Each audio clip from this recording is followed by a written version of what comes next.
So next topic is differentiation of determinant. तो यहाँ पर आपको एक डिटर्मिनेंट दिया हुआ है, रो वाइज इसके एलिमेंट्स बोल रहा हूँ, h1x h2x h3x k1x k2x k3x f1x f2x f3x। ठीक है, तो 3/3 का ये डिटर्मिनेंट आपको दिया है। अब आपसे बोला जा रहा है भाई इसको डिफ्रेंशिएट करो। ठीक है, तीनों रोज में वेरिएबल्स हैं। ठीक है, एक्स के यहाँ पर आर्गुमेंट क्या है, एक्स ये वेरिएबल का काम कर रहा है, तो तीनों ही रोज में यहाँ पे वेरिएबल है। तो अगर हमें इसको डिफ्रेंशिएट करना है तो हम क्या करेंगे। देखिए, जब भी डिटरमिनेंट को डिफ्रेंशिएट करना होता है आप उसको रो वाइज भी डिफ्रेंशिएट कर सकते हो और कॉलम वाइज भी कर सकते हो, जैसा आपको सही लगे वैसा कर लो। तो यहाँ पर तो मैंने रो वाइज किया हुआ है। तो पहले फर्स्ट रो को उठाया, इसको डिफ्रेंशिएट किया, h1-x यानी इसको डिफ्रेंशिएट कर दिया, h2-x h3-x। और यह जब हमने इसको डिफ्रेंशिएट किया R1 को, तो यहाँ पर हम R2 एंड R3 यानी कि रो 2 एंड रो 3 के साथ कोई छेड़खानी नहीं करेंगे। उनको परेशान नहीं करना, उनको एज इट इज़ ही यहाँ पर रहने दो। ठीक है, देन प्लस, ठीक है, R1 को हमने डिफ्रेंशिएट कर दिया। अब बारी है R2 की। अब R2 को डिफ्रेंशिएट करो। ठीक है, इसको आप डिफ्रेंशिएट कर सकते हो। अब की बार R1 और R3 के साथ कोई पंगा नहीं लेना है, उनके साथ कोई छेड़खानी नहीं, उनको एज इट इज़ ही आप छोड़ दो। ठीक है, R1 का हो गया डिफ्रेंशिएशन, R2 का हो गया। अब आप R3 को डिफ्रेंशिएट करो। ठीक है, इसको डिफ्रेंशिएट कर दिया और इस बार R1 और R2 के साथ कोई पंगा नहीं लेना है, इनको एज इट इज ही छोड़ दो, इनको परेशान नहीं करना है। क्लियर। तो इस तरह से हम डिफ्रेंशिएशन करते हैं डिटर्मिनेंट का। आई होप समझ में आ गया। अच्छा, इसी चीज़ को अगर मैं शॉर्ट फॉर्म में लिखना चाहूँ तो ऐसे लिखेंगे। ठीक है, R1 R2 R3 डिटर्मिनेंट लगा दिया इस तरह से। तो भाई तीन रोज हैं, R1 R2 R3, तो तीन ही कॉलम होंगे, C1 C2 C3, बिकॉज जो डिटर्मिनेंट आपका होता है वो तो स्क्वायर मैट्रिक्स के क्रॉसपॉन्डिंग ही डिफाइन होता है। क्लियर।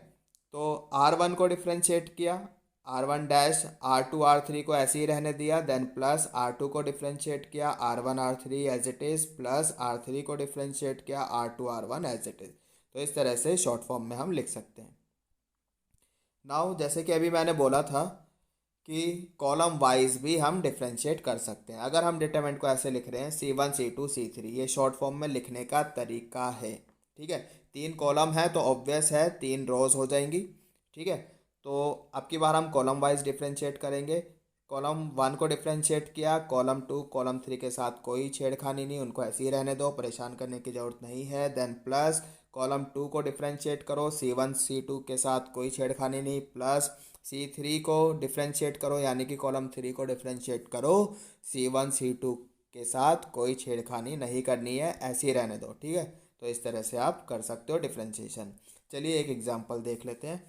f'(x) इक्वल्स टू, ये एलिमेंट्स लिखे हैं, x² 2x 5 R1 के एलिमेंट्स है, R2 के एलिमेंट्स है 7 x³ 3, R3 के एलिमेंट्स है -1 0 x। We have to find f'0। f'0 मतलब कि पहले तो हम इसका डिफ्रेंशिएशन करेंगे और फिर उसके बाद जहाँ भी हमें x दिखाई देगा वहाँ पर हम क्या करेंगे, 0 रख देंगे। ठीक है, तो यहाँ पर हमने क्या बताया था कि रो वाइज भी कर सकते हैं डिफ्रेंशिएशन और कॉलम वाइज भी कर सकते हैं। तो यहाँ पर तो मैंने कॉलम वाइज डिफ्रेंशिएट किया है। x² का डिफ्रेंशिएशन हो गया 2x, 7 का 0 और -1 का भी 0, बिकॉज कांस्टेंट का डिफ्रेंशिएशन 0 होता है। आई होप पता होगा। ठीक है, तो यहाँ पे R1 को कॉलम 1 को डिफ्रेंशिएट किया है, कॉलम 2 एंड कॉलम 3 देख लो भाई, ये एज इट इज़ है, इसके साथ मैंने कोई पंगा नहीं लिया है।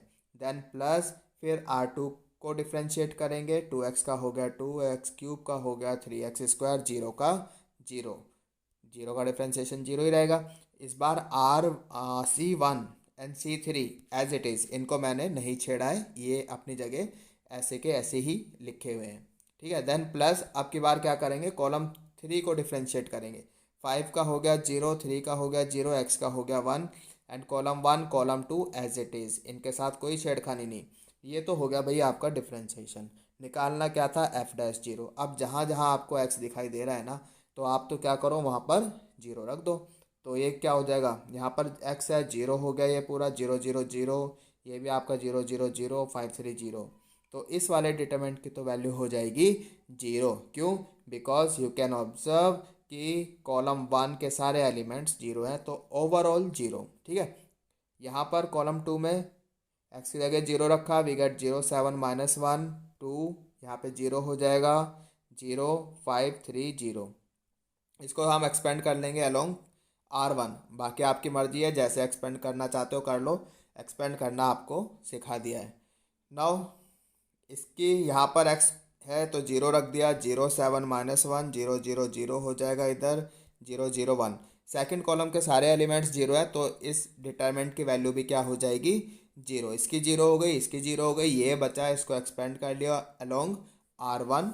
मैंने R1 किया है, बाकी आपकी मर्जी, जैसे मर्जी एक्सपेंड करो। तो R1 के अलोंग एक्सपेंड करेंगे 0 से, तो सब कुछ 0 हो जाएगा, -2। फिर first row second column hide किया, ये हो जाएगा 0 minus minus plus, we get +3 है, एंड 5, ये फिर हाइड किया, ये 0 हो गया। तो -2 +3 ये हो गया -6। सो f'0 बेटा आपका आ जाता है -6। ठीक है, आई होप कि समझ में आ गया। एक और एग्जांपल देख लेते हैं। Let f1, f2, f3 are three quadratic functions and fg of x ये डिटर्मिनेंट दिया हुआ है। f1 f2 f3 f1 dash f2 dash f3 dash, then f1 double dash f2 double dash f3 double dash. ठीक है, differentiation है ये second, और यानी दो बार डिफ्रेंशिएट किया गया है f1 f2 f3 को। Then we have to find out the value of g of 2 if g of 3 is 27। अगर g of 3 की वैल्यू 27 है तो g of 2 कितना होगा ये बताना है। ठीक है, कोई बात नहीं। तो हमने पहले इसको डिफ्रेंशिएट किया। डिफ्रेंशिएट कैसे किया है, यहाँ पर हमने रो वाइज किया है। पहले इस वाली रो को डिफ्रेंशिएट किया R2 and R3 as it is, तो ये हो जाएगा f1 dash f2 dash f3 dash R2 R3 as it is, आप देख सकते हो। देन R2 को डिफ्रेंशिएट किया, R1 R2 R3, R1 R3 as it is, R2 को डिफ्रेंशिएट किया, तो ये डबल डैश हो जाएगा आपकी बार, है ना, यानी कि सेकंड टाइम डिफ्रेंशिएट किया है, सेकंड ऑर्डर डिफ्रेंशिएशन है। देन R3 को डिफ्रेंशिएट किया, R1 R2 as it is.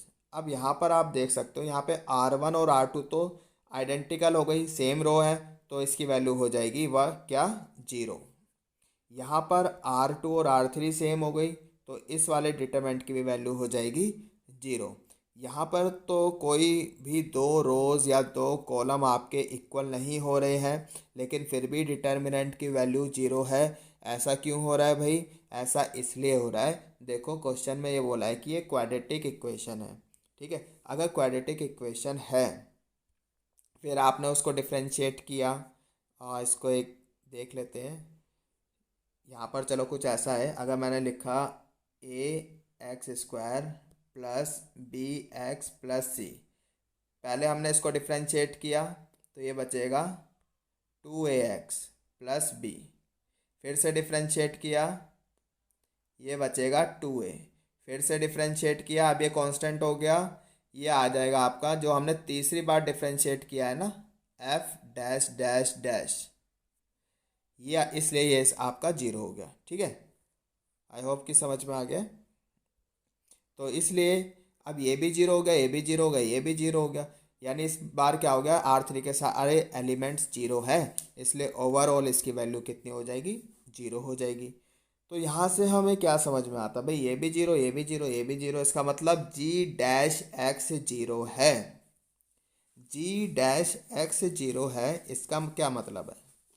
इसका मतलब ये है कि जो आपका फंक्शन है g(x) वो कांस्टेंट है, बिकॉज कांस्टेंट फंक्शन का डिफरेंशिएशन 0 होता है। ठीक है, आई होप समझ में आ गया। तो अब कांस्टेंट फंक्शन का डिफरेंशिएशन 0 है, और यहाँ पर 3 पर वैल्यू कितनी है 27। अब भाई कांस्टेंट फंक्शन है, आप कांस्टेंट फंक्शन अगर 3 पे वैल्यू 27 ले रहा है तो 2 पर भी 27 ही लेगा, है ना।